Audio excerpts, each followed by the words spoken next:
C'est la culture d'instinct d'écrivain. À 22 ans, Shannon continue sa formation en lettres modernes et en management. Proposant regard critique et coup de cœur, sa vie n'est que cohabitation entre son projet professionnel et sa passion pour les livres et les films. Aujourd'hui, elle se livre en exclusivité sur son parcours, ses réussites ainsi que ses projets à venir. Shannon, bonjour. Bonjour. La culture aujourd'hui, c'est vous sur Instinct d'écrivain, vous mêlez analyse, coup de cœur, vous êtes également présente dans des vidéos. Justement, comment est venue cette idée d'Instinct d'écrivain ? Alors, c'est un petit peu compliqué, on va dire qu'à la base c'est parti d'une page Facebook que Florian a créée et finalement c'était quelque chose de beaucoup plus lié à l'écriture, d'où Instinct d'écrivain qui est venu après ce nom, voilà. Mais voilà, c'est lui qui a créé, c'était lui l'initiative et finalement après il m'a proposé de le rejoindre et voilà, et c'est parti là-dessus. Si vous deviez qualifier les 7 ans en un mot, ce serait ? Adaptation. Parce que finalement on s'est beaucoup adapté durant ces 7 ans, on a eu beaucoup de, on va dire, de catastrophes, de moments embêtants avec les vidéos, enfin je vous passe les détails mais c'était très compliqué. Mais finalement on s'est adapté, on a arrêté de paniquer, de stresser, bon voilà, des petits moments de stress. Ouais, c'est pas grave. Et voilà, même moi, je me suis adaptée. À la base, les vidéos c'était compliqué pour moi qui suis timide, et je le suis toujours. Mais ça m'a permis de m'ouvrir et vraiment de déstresser un bon coup parfois pour tout ce qui est un peu oral. Voilà. Qu'est-ce que cela a changé dans votre vie ? Et bah justement beaucoup, déjà au niveau de mon caractère, au niveau de moi par rapport à ma timidité, ça m'a aidé à vraiment la surmonter de certaines manières. Après le début des vidéos, c'est vrai que quand j'avais un oral à faire en cours ou tout ça, ça allait beaucoup mieux, donc c'était vraiment intéressant. Et après mon rapport à la culture tout simplement, parce que je me suis entre guillemets obligée à m'informer, à aller voir des films, à lire, et pour avoir du contenu sur Instinct d'écrivain. Mais c'est même pas une contrainte, c'est un plaisir, c'est toujours un plaisir. Ce goût pour la culture vous anime depuis longtemps ? Oh, depuis très longtemps. Je pense que franchement ça revient depuis mon enfance en fait. J'adorais lire, j'adorais les documentaires quand j'étais petite, mais après ça a été les romans, enfin les bandes dessinées, tout ça, enfin. Et après bah forcément les films, quoi. J'adore les films, bien sûr après les séries, tout s'est enchaîné en fait et j'adore ça, j'adore m'informer, j'adore découvrir rien qu'un film ou un livre, comment ça s'écrit, comment ça se fait, comment ça se réalise. J'ai toujours adoré, donc après vraiment en parler, c'est vraiment un loisir, mais plus qu'un loisir, c'est une passion. Vous préférez parler de livres, de films, de séries ou de musique ? Je dirais que je vais déjà retirer la musique parce que j'adore partager des coups de cœur musicaux, mais franchement, en parler vraiment, je m'y connais pas assez. Donc après, je lis. Enfin, j'ai eu ma licence de lettres en fait, et puis du coup beaucoup de lectures, mais des lectures pas du tout adaptées à notre public, donc finalement en parler a été très compliqué. C'était plutôt les lectures estivales ou ce genre de lecture, mais après je pense que du coup je choisirais vraiment les films parce que je suis très film, j'en regarde beaucoup, j'ai un abonnement au cinéma donc je vais très souvent au cinéma, ce qui fait vraiment la sélection du mois culturelle, et j'adore parler des films, j'adore.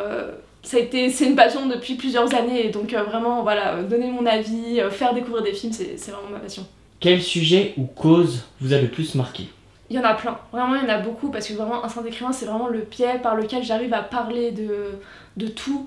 J'ai adoré parler d'I Don't Mind, c'est une marque qui est américaine, qui est pas très connue, vraiment en fait c'est un site à la base qui va aider qui essaie d'aider par rapport aux troubles mentaux et de empêcher qu'il y ait trop de jugement à ça, enfin essayer de normaliser le fait que beaucoup de gens ont des troubles mentaux, mais que ce soit dépression, que ce soit anxiété ou des troubles mentaux beaucoup plus on va dire sévères, mais finalement j'ai pu en parler, j'ai pu même dans certaines vidéos porter en fait des habits, casquettes ou t-shirts I Don't Mind, parce que voilà, ils ont développé une ligne de vêtements pour promulguer le fait que I Don't Mind, ça veut dire je m'en fiche, ou ce n'est pas important pour moi, le fait que je ne te juge pas. Voilà, c'est le slogan anglais, américain, pour dire je ne te juge pas, et les bénéfices de ces ventes d'habits sont reversés forcément à des associations qui luttent contre les troubles mentaux. Quel est le format que vous adorez développer ?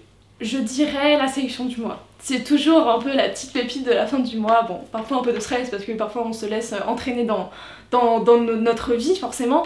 Mais voilà, vraiment partager les films que j'ai vus pendant le mois. Bon, la plupart du temps c'est ceux que j'ai vus au cinéma et j'adore, voilà, comme je disais, en parler, montrer, découvrir, faire découvrir ces films au public, c'est vraiment, j'adore. À ce jour, quel est le projet le plus ambitieux que vous ayez conduit? Je dirais les semaines spéciales. On en a fait ça, on en a fait quelques-unes et c'était vraiment beaucoup de travail, mais aussi beaucoup de plaisir forcément parce que du coup on s'est quand même pas mal axé sur ces semaines spéciales sur des films.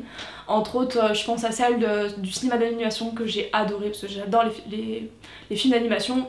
Et donc en parler, vraiment, en plus j'ai pas mal géré cette semaine-là parce que Florent était un peu moins disponible et c'était vraiment un plaisir, je me sentais vraiment utile et j'ai adoré faire partager des films d'animation qu'on connaît pas forcément, des grands classiques ou pas. Un événement que vous rêvez de couvrir avec un stand d'écrivain, ce serait?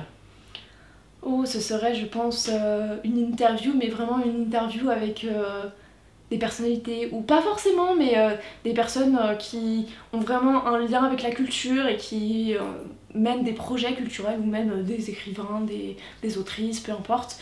Ce serait vraiment très intéressant de les interviewer et être vraiment au cœur du monde culturel français, ou pas forcément, mais bon, on maîtrise pas forcément l'anglais encore, donc pour l'instant on va rester sur la France.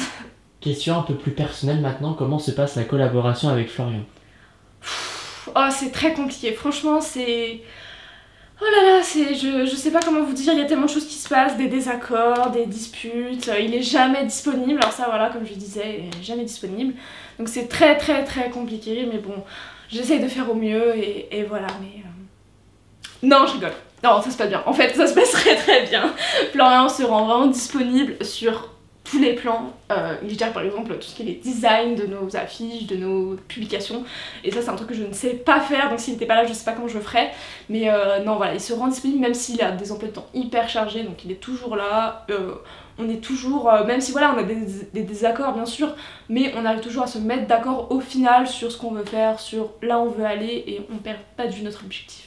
Le projet le plus ambitieux que vous rêvez de mettre en place dans l'avenir, ce serait lequel? Oh, j'essaie de travailler sur, et j'essaie d'en parler avec Florian, mais des projets de court-métrage. Je sais que c'est pas forcément notre ligne à la base, mais c'est vrai que ça reprendrait un peu notre créativité sur les sketchs, scène de Noël, tu es un auteur-ci, mais là vraiment plus sur un court-métrage qui est concentré sur vraiment une histoire même, sans forcément d'humour, mais voilà, vraiment une créativité pleine où je pourrais écrire de nouveau et essayer de mettre ça à l'écran, ce serait extraordinaire. Merci Shannon. Merci.